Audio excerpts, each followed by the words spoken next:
Hi. Today I got my stuff finally come in late yesterday for this Spanish Mauser.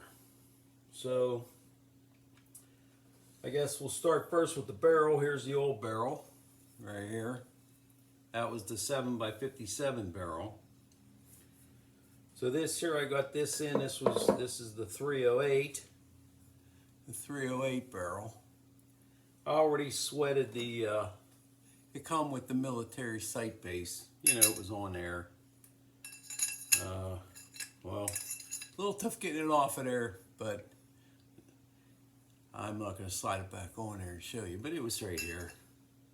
I sweated it off, obviously. You know, I got to turn that down, smooth that all out. I had the front sight on it too. It's a front sight. It sweated off of there also. I didn't clean the solder off because I'm going to shorten this barrel some. But after sticking it in the receiver, I screwed it in there. Screwing it in the receiver.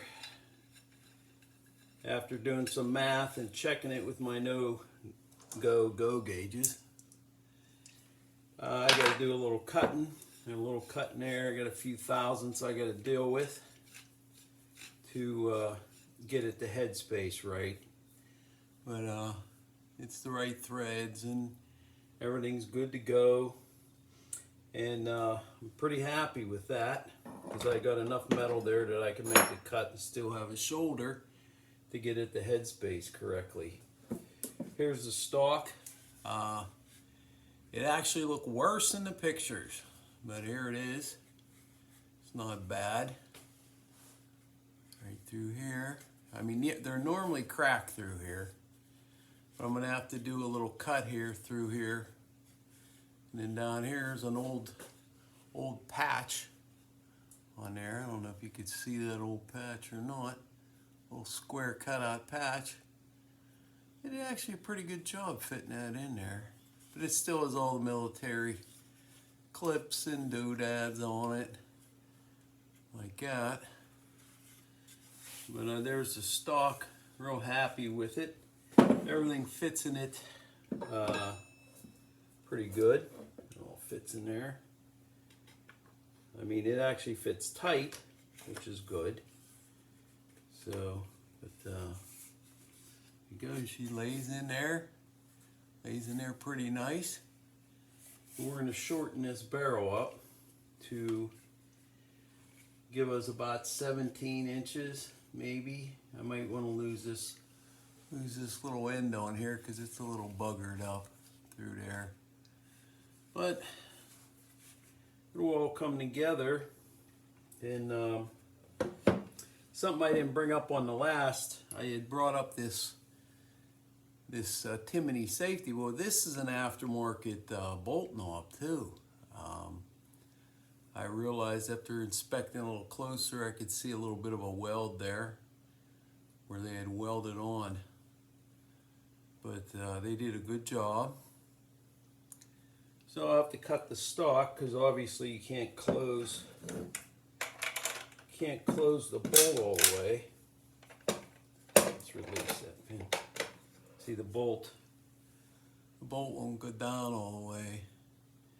So I'm going to make a little bit of a cut so that it'll go down in there just like this one has, but I'm going to obviously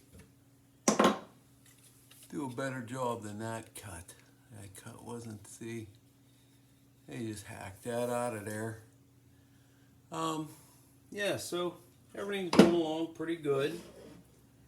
I'll get this shoulder cut so I could get that the headspace correctly. Because even with just putting it in there with the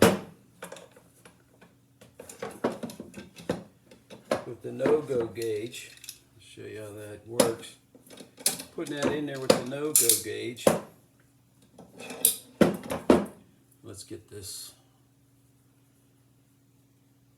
extractor off of there. Get that extractor off of there. See if I even drop the, this is the go gauge, this is the no-go gauge. So you shouldn't be able to close, the bolt with the, gotta be down there. Shouldn't be able to close the bolt with the no-go gauge. You can see the bolt close completely. So take a little bit off of this shoulder to bring that barrel into that receiver a little farther, so when you go to close this handle, it should stop like partially way down, like that. It should be like that when you use the no-go gauge or the no-go gauge. If your gun closes on it, you're in a little bit of trouble. So that's where we're at. Get that out of there. So I'll keep you up on it as it goes on. There was one thing about this that I thought was weird. The barrel is marked 308, but it's marked 308W. I'm gonna have to research that, see if that's for 308 Winchester, because it isn't marked like a NATO cartridge. I'll just see how they had to, what they did to do this. But I think the twist rate on here says, no, that ain't a 1 in 7. I think there's supposed to be a 1 in 10. But anyway, working through it, going to get her done. Like I said, I'm going to try to make it look like a Ruger International. And as you can see, that's possibly going to happen with this longwood stock. You know, we'll see where that ends up. If I have to go, I don't want to go 16 inches, but to get what I want it to look like, try to keep it around 17 inches. But that's where I'm at with this. I got the parts. And we'll see if I have the know-how to get it set back and get the right headspace and all that. And we'll go from there. Thanks for watching the video.